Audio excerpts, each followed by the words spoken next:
当美国的东南亚的战争陷入泥沼之后，他就会抽身。1979年中国大陆跟美国就正式建交这就在签订建交公报的同时，美国国会也通过《台湾关系法》，中华民国被拿掉了。你的主体名称改成台湾的时候，你就是降阶。就台湾这2个字不具备国际人格。其实中美共同防御条约是美国单方面宣布废约的，因为美国否定了台湾的国际人格嘛，已经不是主权国家了，国防倡议啦、国防安全、国防授权，完全在位阶上没有办法跟当年中美共同防御条约比，因为中美共同防御是2个平等的主权国家的共同军事合作协定。也就是说，台湾退出联合国之后，再次国际位阶的降阶首先第一点，台湾关系法是美国的国内法，对其他任何国家无效台湾就等于是成为美国的保护地。今天讲弃台论是以美论的人，根本搞不清楚历史怎么发展的吧 ？Ladies and gentlemen, welcome the host. 这个被外交研究国际外交人认为是20世纪最大的外交魔术，是不是？那对台湾来讲就是很悲惨的事情，因为70年代，因为美国对台湾的改变一方面它跟中国大陆之间的官方接触越来越多，二方面就是美国逐渐的降阶，就是把它在台湾的军事顾问团的边阶跟重要性不断降阶。最明显就是1969年之后，就从中将降为少将对，1971年降为准将，然后1977年就降为上校。降为准将，你还可以说是个地区指挥官；降为上校，讲白了就只是一个办事处、军事联络处。所以，美国跟中国大陆签订《上海公报》之后台湾退出联合国之后，这个中国大陆跟美国的元首互访嘛之后呢，尼克森福特啦就往中国大陆去访问，这个邓小平也访问美国所以70年代台湾又开始面对一个很大的问题，就台湾是不是又要被放弃了？各位有发现是一个起伏，有没有发现？对这时候美国好像又要放弃了。当美国他认为他整个地缘战略的形势发生改变的时候，或者他有别的外交考量的时候，台湾的价值就下降了所以就回到刚刚一开始学弟那张照片，那个国旗的照片有什么了不起？所以我们看着就没什么感觉，对不对？就随时会走没有任何意义的你看台湾等于是过去从西方公司时代到后来的越战时期，其实台湾跟美国曾经有非常紧密的军事合作嘛。你看当美国的在整个东亚的战略布局，尤其东南亚的战争陷入泥沼之后，他就会抽身，他就不会把台湾的利益再纳入到他本身的利益的一部分来考量了。就终于在1979年中国大陆跟美国就正式建交这对台湾来讲，当然也是致命一击了非常大的一击。当时在台湾造成非常重大的震撼，人心惶惶当时蒋经国总统就提出一个口号嘛，装进自强，处变不惊，对不对这个在台湾有些老一点的墙壁上来看到当时我们这个社会这个民情汹汹你可以看到1979年1月1号的时候，中美断交。我们上个次在专家讲其实有聊到这一段嘛，那卡特无耻。对不对？那么 Red China is ruled by the murdering thugs 所以我们可以看到美国这个长期的政策，它完全是出自于对自身利益的定位对，台湾在这整个里面，几乎你会觉得怎么会这么被动？比如说最有名的一张图嘛，时代杂志这张图嘛，它就可以说 China a whole new game。一个全新的游戏开始了，对，全新的局面。Player 是 China and America，就是中国跟美国是玩家，而你那个原本的中国 Republic China，抱歉马上弃如敝屣。所以为什么特别挑这张图？你看台湾跟中美之间，台湾就像断裂一样，随时要折就折嘛，要拼就拼嘛。像1979年的时候，建交公报的同时美国做了一件很多的事情建交公报这件事情当然是跟我们刚刚前面讲，就是震撼台湾，对不对？但同一个时间这个美国当时也告诉邓小平，他会跟台湾保持商务跟民间上面的往来这就在签订建交公报的同时，美国国会当时参议院也通过所谓的台湾关系法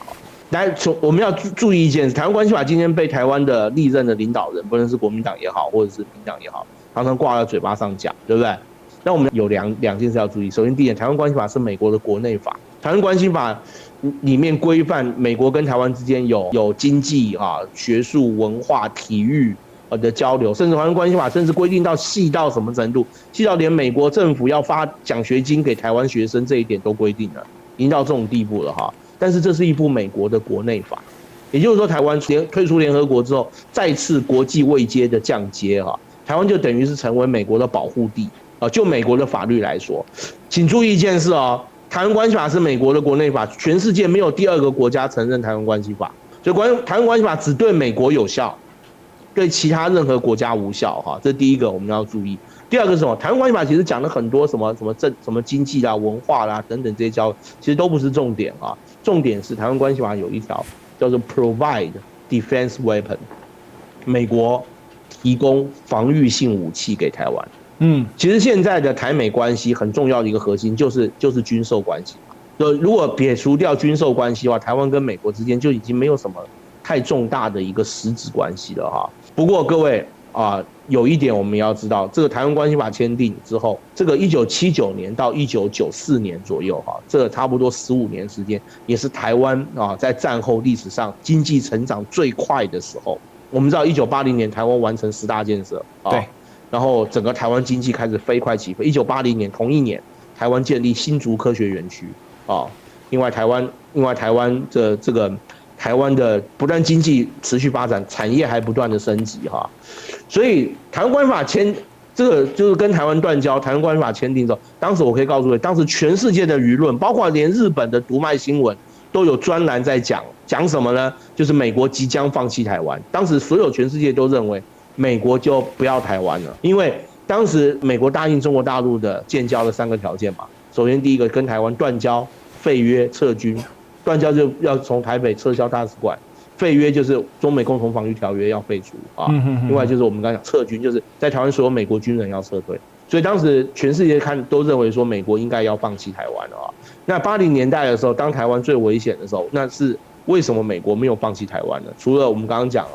这个台湾关系法的原因，还有一个很重要的原因，我个人认为就是台湾的经济快速发展，让美国觉得台湾这块地还是有价值的，对不对就是放弃太危险。我可以跟你讲，台湾当时经济发展到什么程度？1987年的时候，台湾的国民所得是韩国的2倍，当时台湾是4小龙之首，所以台湾的局势在80年代又重新稳住，真的是多亏了当时的领导阶层他们的努力，还有所有台湾人民的努力也让美国重新再看到台湾的价值另外还有就是1980年，美国的政局又发生改变了就是当时卡特下台了美国的选举让共和党重新上台，那这美台关系又开始进入到一个新的一点，他跟台湾的军事合作又换了一个新的方式是那我想这个因为整个故事是非常长的那这边呢先来做几个讨论。首先为什么会有这个台湾关系法呢？因为大家有没有发现有一个东西，就不是说台美军事同盟吗？不是台美军事共同条约，其实应该叫中美共同防御条约需要是不是补充一下？不是都签好的条约，怎么突然说不要就不要？怎么突然换了一个台湾关系法？我们也没跟他签但是你美国总统自己签署的法案。对啊，是。其实中美共同防御条约是美国单方面宣布废约的，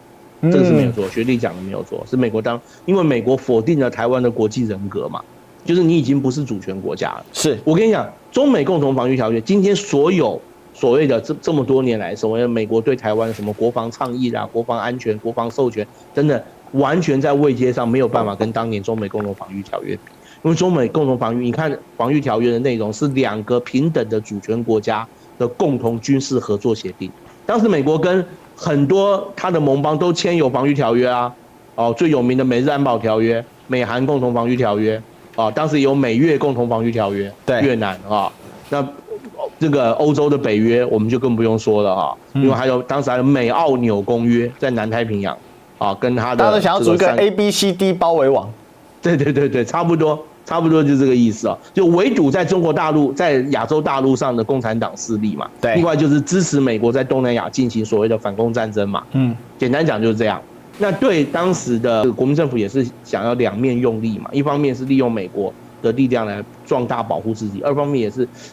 这个因为美国在中国大陆、在亚洲大陆上有军事活动，他想找有没有机会反攻大陆。当时的蒋介石是这样认为，蒋介石一直很相信一件事，第3次世界大战迟早要爆发。因为你打韩战、打越战都有可能从区域战争扩大到全面战争。他认为只要世界大战爆发，就是他反攻大陆的时机到。这个他在内部的讲话还有他日记里面就不断在讲到这件事情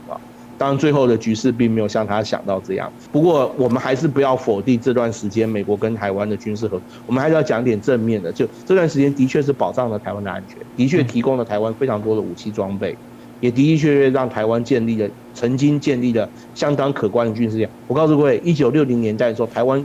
陆海空三军加起来68万，居世界第6位。当时金门驻军12万5千，马祖驻军6万。这个无论如何啦，这是台湾所走过的一段路啊。但是其中的经验跟教训值得我们去思考哈。就是美国对台湾有他的一些构想，但是有的时候想放弃也是随时有可能放弃的哈。对，这也是就像刚刚学弟说，这台湾是处在一个很被动、极度被动这样一个状况。我想最后我们做一个总结啦哈，我要跟大家来报告，就是说中美共同防御条约里面那个中就是中华民国嘛。台湾关系法，中华民国被拿掉了，所以其实从历史的脉络来看之后我们会把1979年之后817公报对，就这么选，就那个817那个数字台湾人比较陌生的这个公报它在历史上是极有意义我们再把它继续续的讨论完。但这边我可以先做个小结啦，就是说台湾关系，台湾在国际地位、国际法人的位置始终靠一个东西在卡位，叫中华民国。只要每你的主体名称改成台湾的时候，你就是降阶。这就是这一段历史所告诉我们的一个。台湾不具备国际人格，就台湾这2个字不具备国际人格。对，非常清楚。对，但是这种东西大家也知道就是因为在今天嘛就是相对是不这么政治正确嘛，所以变成说你讲这个的时候，很多人就会在一边就想很多，就想到别的地方去。但我必须说，这就是历史教训。那你想终究是美国技高一筹，还是老蒋旗开得胜？对吧？这里面有太多的权谋在其中了，对嘛？那最后看起来是美国人获胜了嘛？所以在整个大的地缘之下，作为其中被摆布的角色的时候，如果你只是背着摆布、跟着摆布走的时候，那你终究就只有被摆布。而且你是这样，这个旦夕不保。你这早上晚上你永远不知道。你看中美看似坚若磐石，可是在那段日子里面，根本时时刻刻风雨飘摇。我们可以去想一件事：如果80年代台湾的经济没有发展成功，你觉得台湾的结果会怎么样？所以今天讲弃台论很清楚嘛。所以今天讲弃台论是以美论的人根本搞不清楚历史怎么发展的嘛。弃台论是今天才有的吗？以美论是今天才有的吗？不，打从美国用这样的态度在对应台湾关系的时候，他从来就一定必然制造这样的问题嘛。